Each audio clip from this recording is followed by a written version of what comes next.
Hello all, this is the Owl, and today, at long last, we're looking at another manga that folks have been asking me about for a rather long time. This is probably the oldest manga we'll ever be taking a look at, but oh boy, trust me, it's a goodie. Yup, we're doing The Drifting Classroom. Kazuo Umezu is, to my mind, the greatest horror mangaka ever born, and he is quite something. Active since the 50s, and frequently referred to as the god of horror manga, the man has published a ton of horror, as well as dabbling in comedy, romance, helping numerous other mangaka in a variety of different genres get a start in the industry. And he's even recorded 2 studio albums. Junji Ito cites him as his biggest influence, and you can see his DNA in all sorts of things, from video games to modern Japanese horror. So yeah, Umezu is a giant of the genre, if not one of its founders. He's also, let's say, a controversial figure. See, back then, there were far fewer divisions between shonen and seinen, and authors could publish pretty much wherever they wanted, so long as that magazine wanted them. And Umezu almost exclusively published in shonen magazines, leading to him being protested pretty often due to the brutality, subject matter, gore, and frequently disturbing nature of his works. But he always refused to tone them down, as he felt that this would water down the message and the impact he was trying to convey. And yeah, in fairness, I can see why some folks still take issue with his stories, as they are genuinely hard to read sometimes. In particular, his story Baptism, which has a firm spot on my manga I am never going to cover, let alone read again list. Seriously, don't read Baptism. It's nasty, nasty stuff. His own influences are drawn from Japanese and Western folk stories. You know, the really dark older ones. War trauma, societal critiques, and intergenerational conflicts between young kids and adults, generally casting the kids in the role of hero and the adults as either negligent causes of kids' woes or straight-up villains. His stories are always marked, well, at least his horror ones, by a lot of gore, death, fear, and a very loose grip on logic, often giving characters psychic or magical powers basically out of nowhere, and most often ending with a deus ex machina that saves the day. So think Roald Dahl, if Roald Dahl was also very Japanese and quite possibly insane. The Drifting Classroom is by far the best regarded of his stories, running from 1972 to 1974, which, for the length of this thing, is one of the most impressive things about it. Yeah, this is a manga even older than I am, which takes some doing, meaning that this was all hand-drawn, over 2,000 pages, published in less than 2 years. That's nuts! Its age also means that the art style is probably a bit different to what you're used to. You'll see what I mean. Now, keep in mind, this is not going to be a deep dive, but if folks are interested, I might do one on it next year, because there is a lot to talk about here. Not only about the manga itself, not only about how the very interesting time it was written in informs it, but about the gradually emerging message and subtext of this story. which is surprisingly clever and subtle, at least until the end. And we're only really going to scratch the surface today. We're also not going to touch the movie adaptation, which is a whole other thing. There's also a lot to be said about this story's connection to other stories, even some from the West. As with all of these shallow dive videos, if there is enough demand, I could certainly see myself doing a proper deep dive on this one at a later date. So yeah, those of you who were requesting this, enjoy. With that out of the way, it's time for us to take a trip. I hope you brought your walking shoes.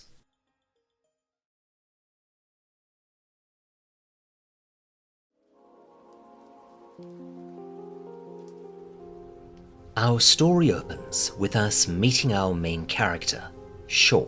He's a young kid who, despite getting older, doesn't want to grow up and gets into frequent flaming rows with his mum over this. This is another common theme in Umezu's stories, which ties into his own psychology, as Umezu has a strong dislike for adults and adult logic, regarding himself as a big kid that never grew up. Yeah, as you can see, the art is a bit different. Some weird perspectives and faces, and every now and then it looks a bit rough, even scruffy in places, but much better than most of the stuff being produced in this era. Also, keep in mind, once again, this guy published an over 2,000 page manga in 2 years, which, yeah, that will never not be impressive. Anyways, after another row, this one being really bad, Shaw leaves for school in a huff, with one of his friends chasing after him. However, suddenly, a massive noise rolls over the town, and when said lagging friend arrives at school, it's completely gone, with only a hollow crater remaining. And yeah, as you'll see if you read stuff by Umezu, he does not go in for a slow burn. He wants to get right to the interesting parts of the story. Characters, characterization, and relationships aren't big focus. It's more about the plot, the narrative, and the events. We see what happened from Shaw's perspective. Initially, everyone thinks it's an earthquake, which, yeah, is not an uncommon occurrence in most of Japan. If you live there, you're going to have at least 1 or 2 big shakes a year, plus 3 or 4 smaller ones. It's, well, you get used to it or you leave. After the tremors pass, the class realizes that something is wrong, badly wrong. There's screaming outside, and the teachers are all rushing towards the gate. Sure enough, the school seems to have been transported right into the middle of an eerie alien desert. If this is all sounding familiar to you, yeah, it's probably a coincidence, but this reminds me of a lot of other stories, most notably the classic Stephen King novella, The Mist, and yeah, other stuff, like a certain J.J. Abrams property that shall not be named. This is going to be our setting, an elementary school stranded out in the middle of a hostile wasteland, which, I won't lie, it's my absolute favorite horror setup. A bunch of characters stuck together in a specific environment having to survive, be it a school, a spaceship, a shop, or a submarine. Seriously, why aren't there more stories like this? If anyone knows any more stories like this, post them in the comments. Anywho, everyone panics and runs about, trying to work out what the hell is going on. I'll also say this. At this point in the story, the art is, as I've said, a little uneven at times, but it's still rather good, and it only gets better as the story goes on. Umezu's a fan of those deep blacks and stark contrasts, almost a noir, and in horror, that works like gangbusters. We also get to see that we're going to be in for a rough time. And while a lot of Umezu's works were somewhat controversial back then, and are even more controversial now, as one of the teachers straight up belts one of the kids trying to escape in the face.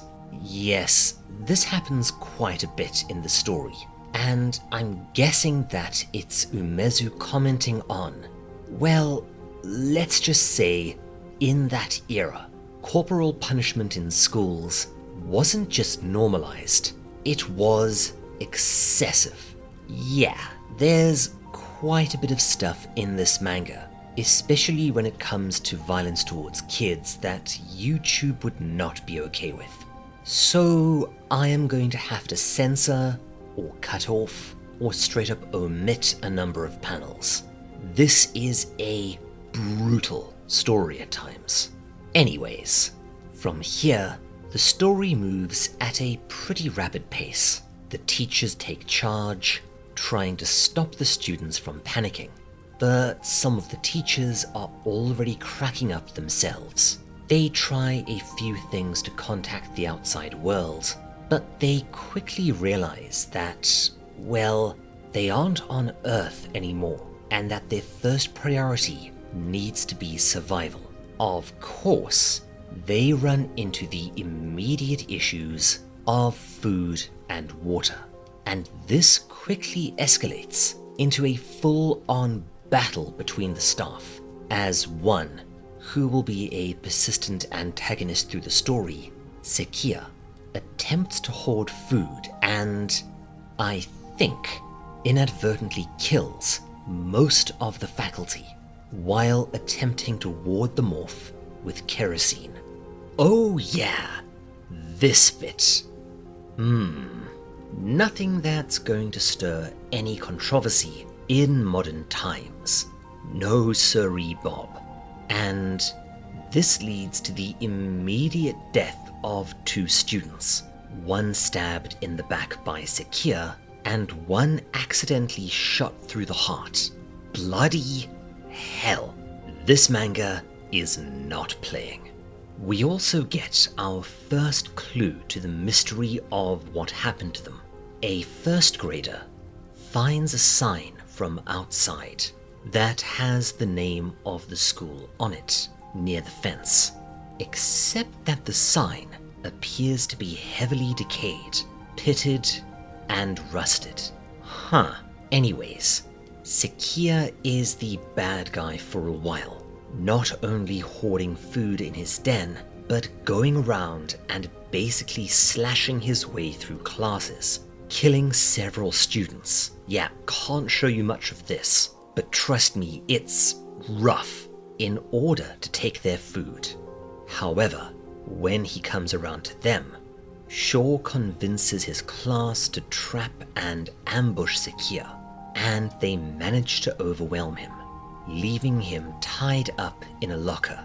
So now, at least, everyone's got food and water for a bit.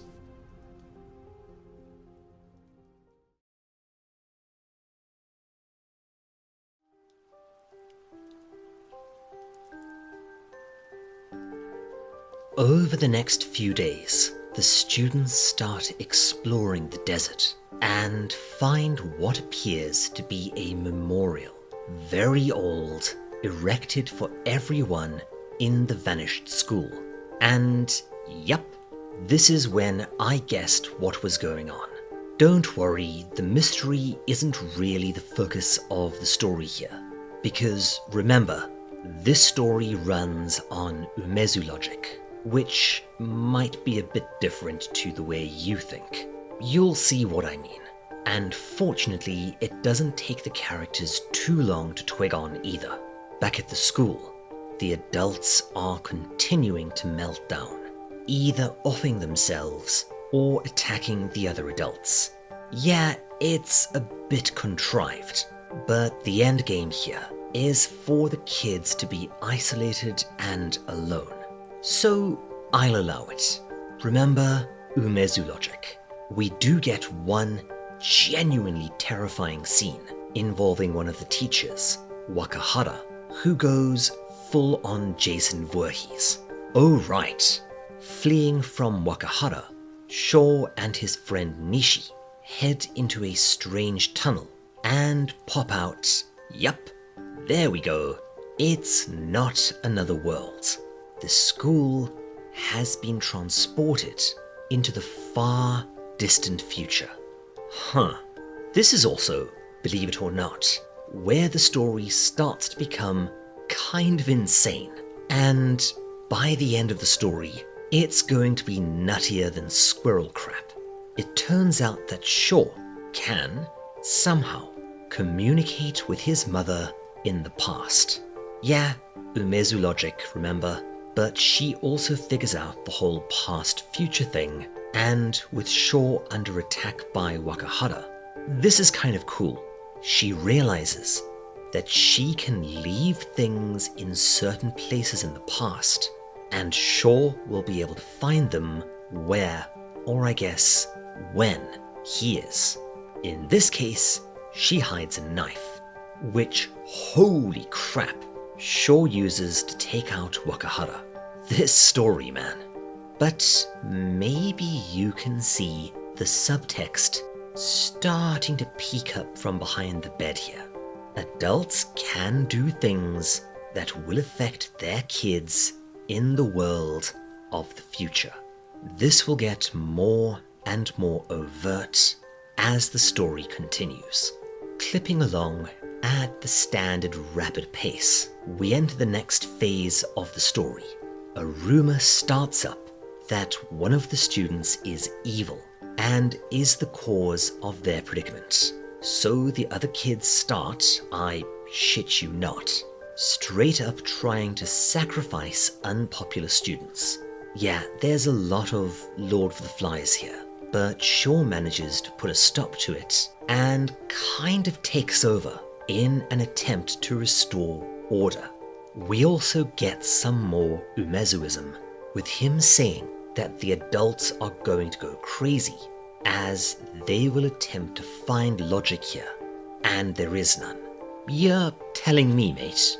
But yeah, the idea of kids being more adaptable as they're not as reliant on logic is an interesting take. They do manage to secure a decent supply of food and water. And yeah, I am skipping a lot here. But let's just say for reasons, they start exploring the desert and find some weird alien-looking plants, which in turn reveals that, the desert itself is not uninhabited. Here, there be monsters. Yikes. As time passes, things start to change. Factions emerge amongst the kids, and the Poindexter of the group realizes that they're going to have to hold an election. It's pretty close, but Shaw gets elected, forcing the school bully and her faction to leave and head off into the desert. The monster from that patch of plants begins attacking the school directly, so the newly formed Kid Nation sets up some pretty damn impressive traps, which unfortunately don't do much. I think the monster is supposed to be a gigantic Geji-Geji, a fearsome looking but harmless Japanese house centipede that kids tend to be afraid of in Japan. They try all sorts of things to fight it off, including, yeah, I love this manga, a gigantic honking improvised ballista. Finally, Ikegaki, one of the kids, sacrifices himself to drive it off after losing an arm, which doesn't work, but Shaw figures out that it only attacks movement and is able to survive by staying still. Although, yeah, a lot of other kids get murked here. It's really grisly, so I can't show you any of it. But one thing you will note about Umezu's work, it's not as splattery or as, well, intestine-y as some more recent gory manga, but the fact that it involves a lot of kids dying probably makes showing this a YouTube no-no. And this only gets more graphic and more brutal as the story moves on. The next day, the kids go out to hunt the monster. Yeah, if you thought this story was bonkers and dark, or just bonkers dark before, get this. One of the second graders has psychic powers and somehow created the monster without knowing it in order to save everyone after trying a variety of other things. Shaw is forced to kill him. Bloody hell. Don't worry, Shaw's actually doing a fake out. This does work, as both monster and the small patch of plants return to being sand. And this leads us into probably the most effective horror segment in the story, which, trust me, there is no shortage of.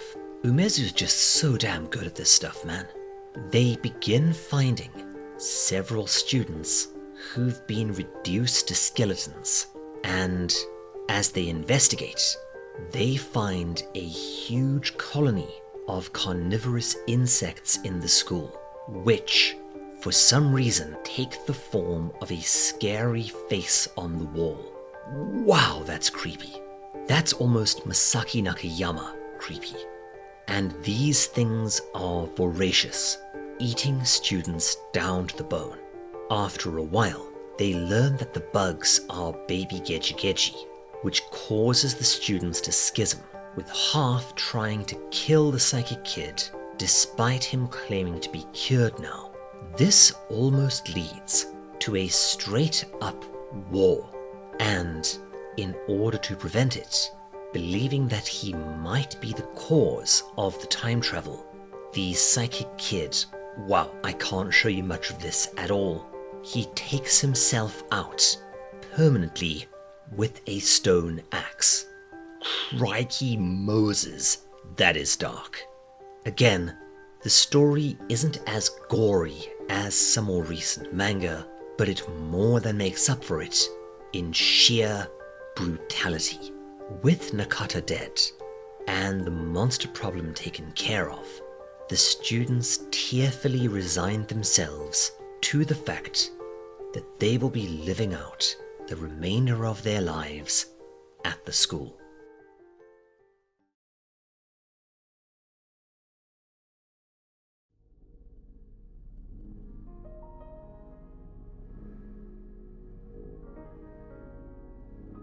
As time passes, a plague begins to emerge. A mysterious disease starts spreading through the school, and this causes another schism/murder spree, as hysterical students begin setting fire to rooms and even kids they think are infected. And this leads to our first full-on faction war, with Shaw and his group pushed out into the desert. We also get some more fantastic horror sequences that I am not going to spoil for you. I also won't spoil how Shaw and his group basically Scooby-Doo their way back into the school, but it's both wonderfully morbid and extremely funny. The plague arc goes on for a good while, and we also get some really fun, crazy time travel stuff, as Shaw's mother comes up with an elaborate plan to get antibiotics to Shaw from the past. These little past sequences do sometimes drag on for a bit long, but it is fun watching things they encounter in the future then get explained by stuff Shaw's mum did. Regardless, her plan works, and we start heading towards the final few acts. The first faction war leaves the school devastated. Large portions of it have been burned. However, thanks to the efforts of Shaw, it's slowly transforming into an actual society. But they slowly come to realize that they might be doomed, as they contend with floods, drought, an infestation of addictive, mutagenic mushrooms, and even the emergence of a cult. And yeah, this is where the story goes right off into the wibbly-woos for quite a while. And some of the horror in the story is so damn good that, once again, I am not going to spoil it for you. We also start to learn a bit about what exactly happened to everyone as the students find what appears to have once been a society living in the subways beneath Tokyo. It turns out that humankind died out due to dwindling resources, massive pollution, ever-escalating natural disasters, desertification, and yeah, pretty much their own cock-ups. And over time were replaced by the weird mushroom-mutated human things, which were some of the only things to survive. We then start moving towards the climax, as the school, now running out of supplies, is attacked by the mutated humans. And while they do manage to stave them off, they then lose all their remaining food to their old enemy Sekia, and this leads to another war for the remaining water, as outside, the school becomes besieged by a variety of monsters. And yeah, this is the bit that reminds me so much of The Mist that I have to wonder. I'm probably wrong, but it also wouldn't surprise me if I was right. The extended climax of the story sees the students finally driven out of the school by a gigantic, floating storm cloud of lethal pollution, and they journey through the desert to find a new home, eventually winding up at Fuji Paradise Land, some kind of theme park. But without food and water, everyone is starting to break down, and let's say the enemy faction find their own way to get meat. Holy crap, Umezu, that is dark. And this prompts a final battle between the two groups. This is also where the story starts to get a little bit silly. To end the war, Shaw tells everyone that he is responsible for them going to the future, concocting a ridiculous story about him planning to blow up the school with dynamite. He and Nishi then flee into the desert with everyone in hot pursuit. But it turns out that this was his plan. He wanted to force the two factions back together and lead them back to the school, even if it meant him becoming the scapegoat. His reason for going back to the school? Well, something psychic wibbly-woo.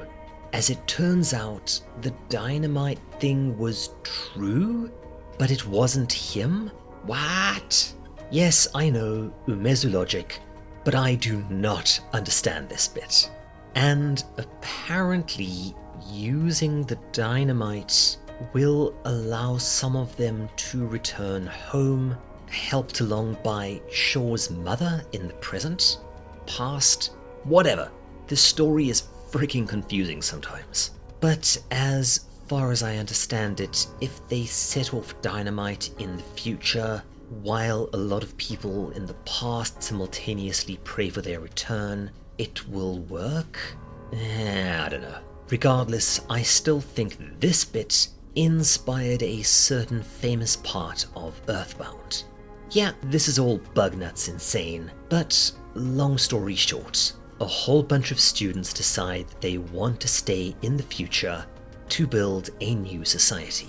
Shaw's mother makes a plan to get them a whole lot of supplies, and other students decide that they're going to go back and stop this future from ever happening.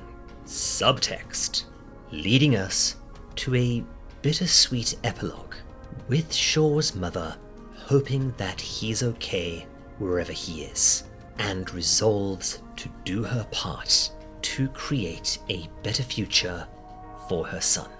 Yeah, it's not subtle at this point, but that's the Drifting Classroom.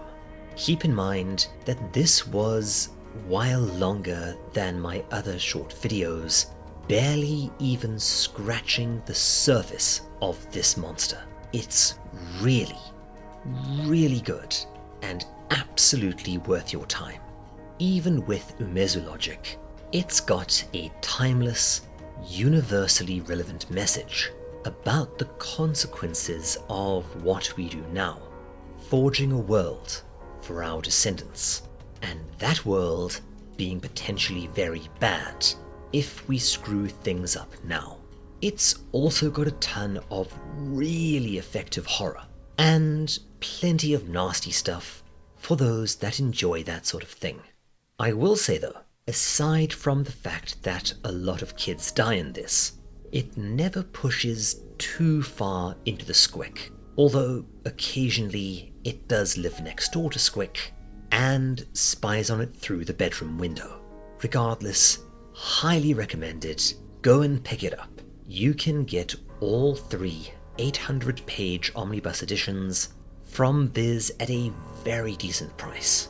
Man, it's so good to be able to recommend a manga that is actually easy to find.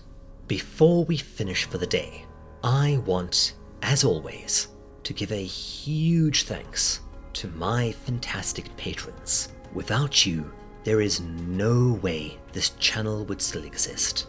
Asterix Gaming, Cheerful Satanist, Starwin Marwin, High Lord J, Jacob Ramsey, Crazy, Say Rory, Lance Goebel, Paul Norberger, Piece of Yeast, Rafferty, Robert Dote, and XTC Pill.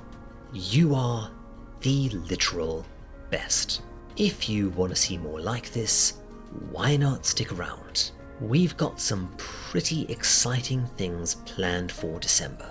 If you want to help myself and Mrs. Owl out and ensure that I can keep on doing what I do, why not take a look at our Patreon? You'll also get some fun perks on the Discord, as well as early access to most of my videos. Or, if you're not a fan of Patreon, you could always leave us one of those super thanks things, which I've seen some of you have started to do. Massive thanks. Oh right, the Discord is in the description. It is really fun over there. Take care, my friends, and cheers. This is the Owl, signing off.